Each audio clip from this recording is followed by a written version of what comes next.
Hello everyone. So finally आज की इस वीडियो में थंबनेल से आपको समझ आ ही गया है जो टॉप मिस्टेक या फिर कॉमन मिस्टेक रहते हैं जेकेपी कांस्टेबल एग्जाम की जब आप प्रिपरेशन करते हो वो शेयर करने जा रहा हूँ और आपने इन मिस्टेक्स को अवॉइड करना है अगर आपको सिलेक्शन वगैरह चाहिए। देखिए जी, ये सारी बातें डिस्कस करने से पहले आपको मैं शॉर्ट में बता दूं, जेकेपी कांस्टेबल एग्जाम की अगर बात करूं, हमारी एप्लीकेशन पर जो कोर्स चल रहा है उस पर स्पेशल डिस्काउंट अवेलेबल है। टॉप 30 कूपन कोड अप्लाई करके आप इस कोर्स में एक्स्ट्रा डिस्काउंट ले सकते हो। कमेंट सेक्शन डिस्क्रिप्शन बॉक्स में लिंक मिल जाएगा। आप हमारी एप्लीकेशन एकेएस क्लासेस को प्ले स्टोर से भी डाउनलोड कर सकते हो। गूगल में भी एकेएस क्लासेस सर्च करोगे हमारी वेबसाइट ओपन हो जाएगी और ये कूपन सिर्फ 30 स्टूडेंट्स के लिए अवेलेबल रहेगा।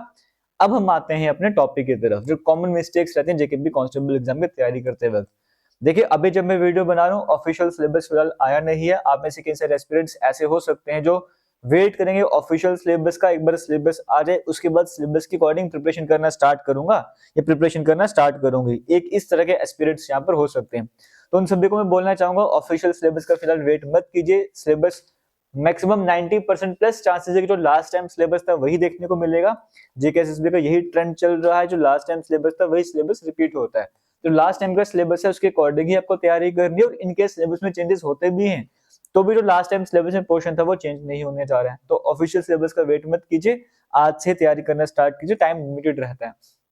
दूसरी मिस्टेक ये होती है कि आप फिजिकल टेस्ट को लास्ट टाइम तक इग्नोर करने की कोशिश करते हो, इग्नोर करते हो। देखिए जी, अभी हाल में जेकेपी कांस्टेबल का पीटी पीएसटी हुआ था ना, जब एग्जाम हुआ था, रिटन एग्जाम जिन्होंने क्वालिफाई करा, क्या सभी ने पीटी पीएसटी क्वालिफाई करा था? बिल्कुल ऐसा नहीं है। इसका मतलब सिर्फ रिटन एग्जाम क्लियर करने का मतलब नहीं कि पीटी पीएसटी में क्वालिफाई कर लोगे। तो रिटन एग्जाम में आप जितनी मेहनत करो उतनी ही मेहनत आपको फिजिकल टेस्ट पीटी पीएसटी के लिए भी करनी है, क्योंकि ये भी मैंडेटरी स्टेज है।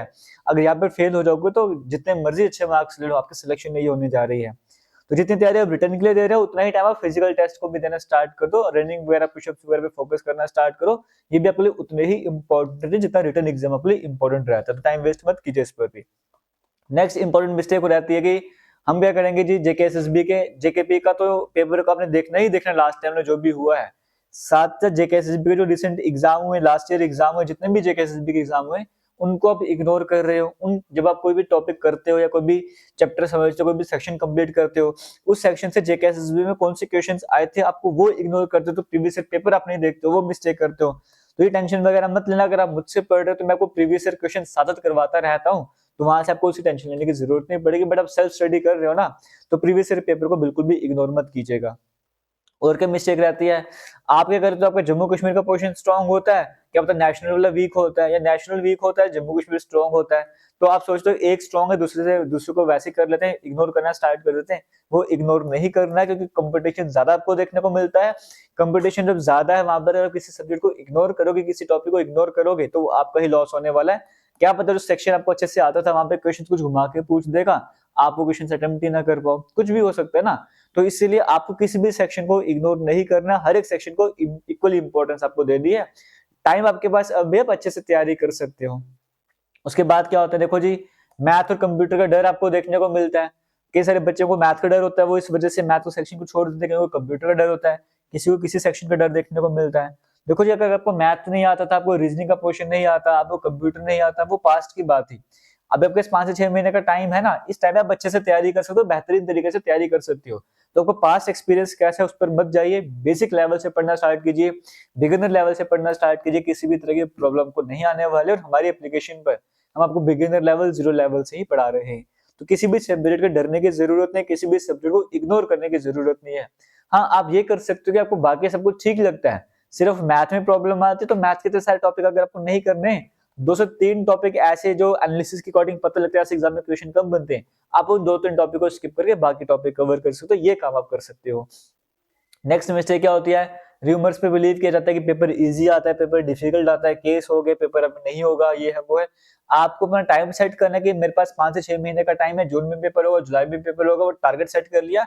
बस आपका आपका मेन फोकस क्या होना चाहिए, सिलेबस कंप्लीट हो जाए, मैं रिवीजन करूं, टेस्ट वगैरह दो, एमसीक्यू वगैरह कवर करूं, मॉक टेस्ट दो, फुल लेंथ मॉक टेस्ट दो।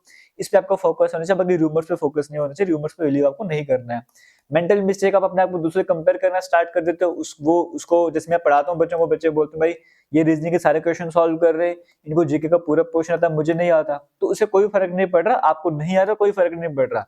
अभी आप तैयारी करना स्टार्ट करो। अगर आपको कंपैरिजन भी करना है ना, जब एग्जाम से 1 महीने का टाइम रह गया, पर सिलेबस कंप्लीट हो चुका, मॉक टेस्ट वगैरह दे रहे हो, उस टाइम पर अपनी रैंकिंग वगैरह देखते हो कहाँ पर रैंकिंग है, उस टाइम पर कंपैरिजन करने की जरूरत है। मुझे और कहाँ पर मेहनत करने में आगे की तरफ जाऊंगा, रैंकिंग में ऊपर आऊंगा। स्टार्टिंग में इनिशियल लेवल पर कंपैरिजन करना स्टार्ट करते हो तो वो मिस्टेक हो जाती है, वो मेंटल मिस्टेक आपको अवॉइड करनी है। उसके बाद और क्या रहता है, ये आपको जो मैंने बताया, पढ़ तो ले तो लेकिन रिवीजन नहीं करते। जो भी आपने पढ़ना स्टार्ट करा, वीकली बेसिस पे उसको रिवाइज करो, मंथली बेसिस पे रिवाइज करो। एग्जाम आने से पहले पहले कम से कम 8 से 10 full length mock test attempt कर लो, एमसीक्यू सीरीज कवर कर लो। इन सभी बातों को अपने इग्नोर नहीं करना। और सबसे इंपॉर्टेंट बात है कॉन्फिडेंस। कॉन्फिडेंस आपको लूज नहीं होने देना। स्टार्टिंग से आपको ये मानकर चलना है कि हाँ मैं एग्जाम क्रैक कर सकता हूँ या कर सकती हूँ, इस विश्वास के साथ आपको तैयारी करनी है। बाकी जो भी स्ट्रगल्स आपको फेस करने पड़ते, जो भी प्रॉब्लम्स आते हैं, उनको सोल्यूशन रहता है। आप अच्छे से मेहनत करते हो, जो भी सेक्शन में आपको समझ नहीं आती है, हजारों तरह के टीचर्स आपको पढ़ाने वाले होते हैं, आप जहाँ से आपको ठीक लगे वहां से पढ़ सकते हो। ऑनलाइन कई सारे रिसोर्सेज आपको अवेलेबल, आज के टाइम पे कई सारे रिसोर्सेज अवेलेबल, जैसे आपको ठीक लगता है वहां से पढ़ना स्टार्ट करो। बट बस ये है कि अपने तैयारी पे फोकस करो। ऑल द बेस्ट आप सभी को मेरी तरफ से। Thank you. जय हिंद।